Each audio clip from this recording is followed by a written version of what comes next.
Quelle est la première chose que tu vois quand tu lances YouTube? Ça. Un flux d'informations infini qui envahit tout ton cerveau. Maintenant, imagine, après des heures où ta seule activité c'est de scroller sur YouTube, tu tombes sur une vidéo. Une vidéo qui, tu sais pas pourquoi ni comment, mais t'as envie de cliquer dessus. Non, même pas, t'as besoin de cliquer sur cette vidéo. Et cet effet, il est causé grâce aux miniatures. Les miniatures, c'est littéralement la première impression que t'as d'une vidéo. Et vous connaissez l'expression, la première impression est toujours la meilleure. Je viens totalement d'inventer l'expression. Maintenant, si je vous disais qu'il y avait un secret, un hack, un bug dans la matrice que les youtubeurs ne veulent pas que vous sachiez, qui permet de faire des miniatures ultra attirantes sans aucune expérience. Alors cette phrase est fait un peu vendeur de rêve, mais la vérité c'est quoi? C'est que tous les youtubeurs de cette génération ont le même type de miniature hyper détaillé travaillé par des miniamakers qui ont travaillé pour la NASA, frère, c'est trop une dinguerie. Donc dans votre subconscient, vous pensez tous qu'une bonne miniature c'est une miniature avec des effets de glow et des détails partout, alors que la vérité c'est que...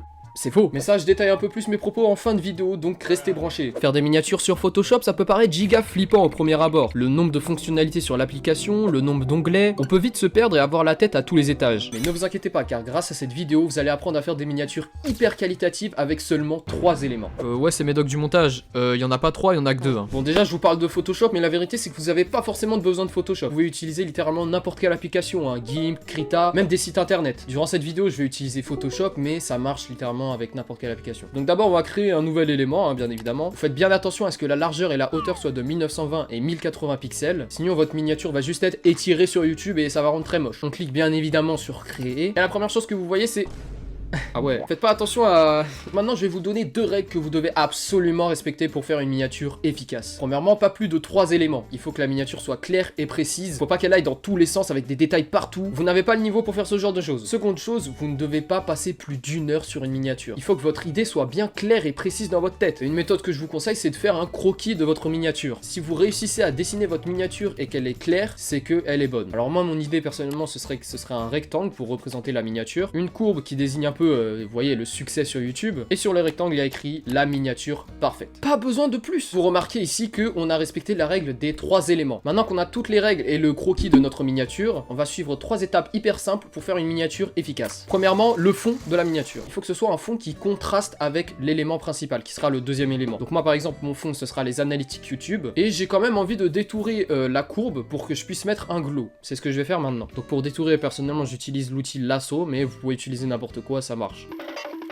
Maintenant qu'on a notre élément sélectionné, on va faire CTRL Maj I pour sélectionner l'inverse de la sélection qu'on a fait. Et pour supprimer l'élément, vous tapez sur le bouton supprimer de votre clavier. CTRL D pour désélectionner. Et pour appliquer un glow assez discret, assez simple, vous double-cliquez sur le calque dans lequel vous avez envie de mettre votre glow. Vous cliquez lueur externe et vous choisissez la couleur à laquelle votre élément est. Maintenant, on a zoomé et on a notre fond. Bon, je vais pas vous apprendre les techniques de comment faire une miniature, ça j'en parlerai probablement dans la formation que je fais. Oh le leak! Oh le leak! Et donc le deuxième élément qu'il vous faut, c'est bien sûr l'élément principal. Celui qui va prendre toute la place de la miniature et qui va permettre de transmettre une émotion au spectateur. L'élément principal, ça peut être une forme, un dessin, une tête, ça peut être n'importe quoi. Le but, c'est que le spectateur soit choqué en voyant cet élément principal. Pas forcément choqué, hein, mais c'est cet élément-là qui va procurer l'émotion au spectateur. Et l'émotion pour une miniature, c'est très important. Et c'est ça qui va nous permettre de faire une miniature hyper attirante, sans effet particulier. Prenons exemple sur la miniature de cette vidéo. Si cette vidéo a marché, c'est en partie grâce à la miniature. Où il y a littéralement écrit en gros, tu es mauvais. La réaction typique du viewer, c'est un truc du genre, quoi, le mec il a dit que j'étais mauvais en montage. J'ai procuré une émotion au viewer. Et bah vous devez faire exactement la même chose. Typiquement l'élément principal que je mettrais ce serait un rectangle avec écrit la miniature parfaite. Alors pour le texte c'est très simple, vous cliquez sur le bouton T, vous cliquez et vous écrivez votre texte.